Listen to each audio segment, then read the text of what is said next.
The scratching of graphite on paper, the short, whispered phrases, the gentle, distant ticking of a muffled old grandfather clock. These are my recollections of my time talking to Thomas Berkeley in January 1980. I was called in to see Mr. Berkeley at short notice.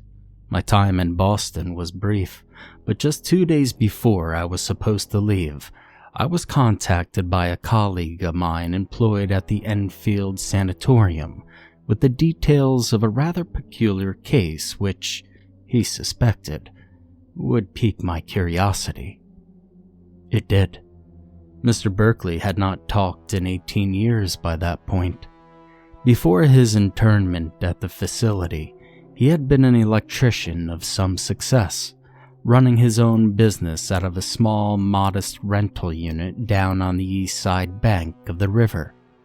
At 32, he married a woman named Harriet Jameson, and a year later, and just 2 months before he was taken in by my colleague, they were given a baby girl, who they named after Thomas's mother, Nancy. One afternoon in August, when the mercury peaked at 93 degrees, Thomas Berkeley disappeared. He had been walking through Boston Common where he stopped at a cafe, presumably to visit the restroom. Witnesses reported seeing him enter, marked out in their memories by his red hair and pencil mustache, but not seeing him exit. The alarm was raised when Berkeley did not arrive for his 4:15 appointment at the doctor's, at which point the family doctor called Harriet. For the next few weeks, she searched everywhere she could for Thomas, all the while desperately trying to look after their baby daughter. She got the police involved on the second day, and while they did their best, searching as much of the local area as possible and interviewing witnesses, every lead they followed turned up cold.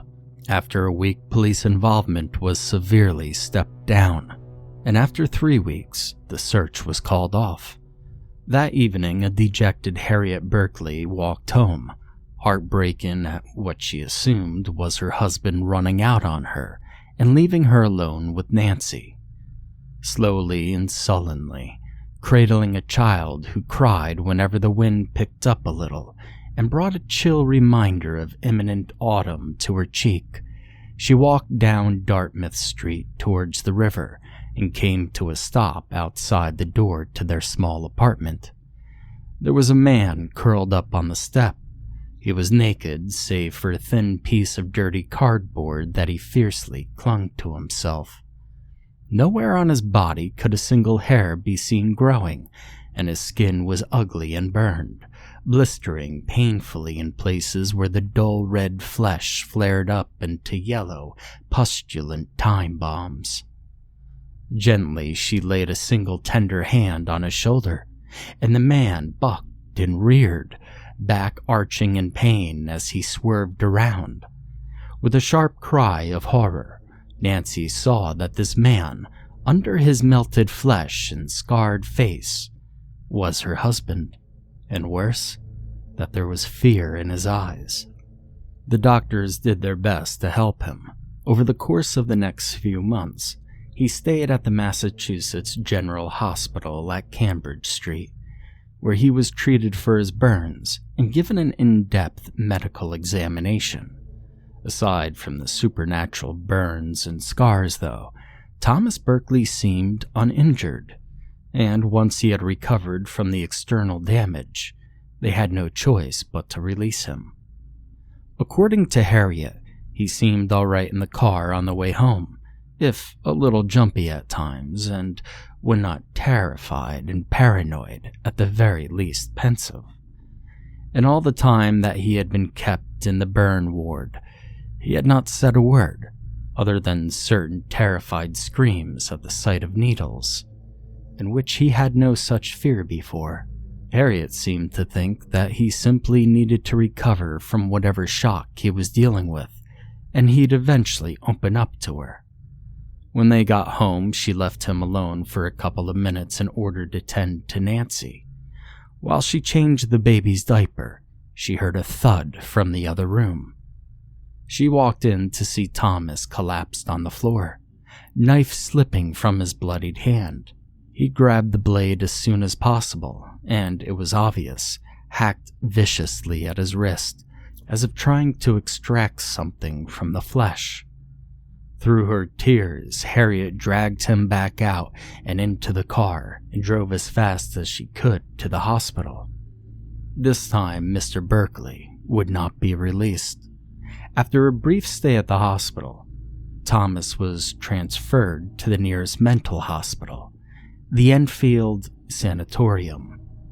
18 years later, he was still being treated there, and in all that time, he hadn't uttered a word in the truth of his disappearance.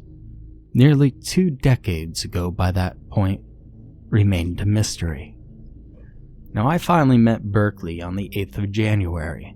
The man who I saw sitting in the comfortable leather chair of my colleague's office barely resembled the photographs I had seen from the case files. Whereas he had once been a somber, handsome man, dignified and smart in his dress sense, this person looked as if he barely remembered how to put on his own shoes, which, due to the still strong suicide risk, were slip-ons. His once characteristic red hair was gone, save for a few thin clumps that still poked out of the gnarled, damaged flesh of his scalp. His once neat mustache, too, was gone, replaced with a scraggly layer of unshaven fluff. Berkeley had not been allowed near a razor for nearly 20 years. "I shouldn't let you in there by yourself," my colleague said to me as I prepared my equipment, separated from the patient by a single door. "He's still a risk." "A risk?" He nodded. "Well, the poor man is paranoid beyond all belief. Screams wordlessly at any warder that tries to touch him. We had a nurse a couple of years back. She tried to clean up some of the food he dropped on himself. Well, you should have heard the howls at her touch, and her terror as he tried to bite her. My word. And when we brought out a sedative and a syringe for him, his animal fear." "Good God," I muttered. Tales of violence were not uncommon in our field, but to see someone be affected so greatly by mental illness was always terrifying, and, moreover, sad. Quietly, so as not to startle Mr. Berkeley, I entered the room and laid my equipment on the desk. It was at this point that I switched on the audio recorder. What follows is a transcript of that recording. "Good afternoon, Mr. Berkeley. My name is Arthur Maslow. I'm a psychiatrist and hypnotist, and I've been invited here by Dr. Simmons to try and treat you. Is that okay with you?" Thank you, Mr. Berkeley. Now it is my hope that through the science of hypnosis, I should be able to restore you to your previous faculties, and moreover, learn what happened to you in August of 1962. If you would please look into the light for me, sir, we may get underway. At the time, I used 2 small, portable strobe lights, set at 1-second intervals, half a second apart from each other, so that there were 2 flashes of light a second, to hypnotize my patients. 2 minutes passed as I waited for the hypnosis to have its desired effect. By the end of this time, Berkeley seemed nearly asleep. "Harriet." "Excuse me? Sir, did you speak?" "Nancy." "Mr. Berkeley, do you know where you are?" No, that's cold. And the walls are alive and well. God, that smell." "Sir, you're in the Enfield Sanatorium on Quincy Avenue. You're in Boston." "Don't lie to me. Where are you taking me, you bastard?" "Mr. Berkeley, are you okay?" "Shh, there's someone walking past." "Oh, God. God, its face. Sir, I need you to describe this thing for me. What does it look like? I cannot describe it to you. I cannot. Thomas, I need you to tell me. No, I cannot. They're not words for what I am seeing right now. A short while passes in silence. All the while, Berkeley is still sitting, but a look of painted terror is on his face. Thank God he's gone. I don't think that he saw me. Mr. Berkeley, can you tell me at all what it looked like? I'm sorry, no. There was no paper, pencil, and paper. Mr. Berkeley, I'm afraid I'm not permitted to give you a pencil. If you could give me a couple of minutes, I might be able to get my colleague to give you a felt tip. No, there's no time. Please, I need to show you what it looks like now, or I'll forget. Please. Now, it should be noted that through the window in the door, I could see Dr. Simmons shaking his head at me regarding Mr. Berkeley's requests. Regardless, I chose to take advantage of the headway we were making and took a pencil out of my pocket to give it to the patient. I also procured a piece of drawing paper from my briefcase, and I gave it to him. Oh God, they're taking me somewhere. We're moving. You're moving, Mr. Berkeley? This place, my God, it's some sort of ship. We're going somewhere. I have to get out. I have to get back home, please. I have to get back out. Sir, please describe what's going on. I'm hiding behind one of the walls. They're kind of sticky. There's a brief pause. The only sounds are Berkeley drawing and myself making notes. Oh God, no, please. What's going on, Mr. Berkeley? One of them is coming towards me. He's got a needle. I don't want to die. Please, God, I don't want to die. Sir, Mr. Berkeley, the patient went catatonic for the next 8 minutes. Several times, Dr. Simmons can be heard knocking at the door, obviously requesting entry. I dismiss him, though, as I worry about inadvertently waking the patient from hypnosis and potentially further damaging his mind. Mr. Berkeley, you okay? Would you like me to, I could bring you back now, and that will be the end of our session. No, please, no, I need to know. I need to see. Why have they brought me here? And where are you? I'm no longer on the ship. I can see it above me. It's huge and round and unclear, and it's moving. Oh God, they're leaving us behind. No, please don't leave us behind. Can you describe your surroundings? Who are you with? There are 8 of us. Human. And a dozen or so of those creatures. They aren't quite like the ones on the ship, though. These ones are wearing some sort of gown. It's heavy and black, and they have ceremonial knives with them. Oh God, one's coming forward, and he's lifting his knife, and Mr. Berkeley screams for 10 seconds. Berkeley, what's going on? Mr. Berkeley, please answer me. He used the knife and he cut into me, cut into my wrist. He had some sort of metal thing and he inserted it into the bone. I could feel it crawling around. I have to get out. Focus, Mr. Berkeley. Tell me more about the people there. The humans. There are 8 of them. They're all screaming. They're all naked like me, and I think they're all from different places. One of them is black. 3 people are Asian, 2 seem to be Middle Eastern. I see 2 white people besides me, 1 woman. I think she's French. She tried talking to me, but I couldn't understand her. But oh my God. They put those things in everyone now. Oh God, one of the Asian people, she's just a child. She's just a child, but they just cut her open. Mr. Berkeley, tell me more about your surroundings. The ground underfoot is soft and wet. I can't see any vegetation, and it's black, pitch black. It kind of feels like old tree roots. They almost seem to be coming apart under my feet, like I'm in a swamp and being pulled down. It's daytime, but there's fog around us, and there are stars in the sky. Many stars. Stars, Mr. Berkeley? Stars. Beautiful, but terrible stars. They're so bright and so vivid and so alive. I could see a moon well above us, but it doesn't look like Earth's. It's too bright. And the clouds, by God, the clouds, they move so fast and their colors are shifting, and God save us. Mr. Berkeley?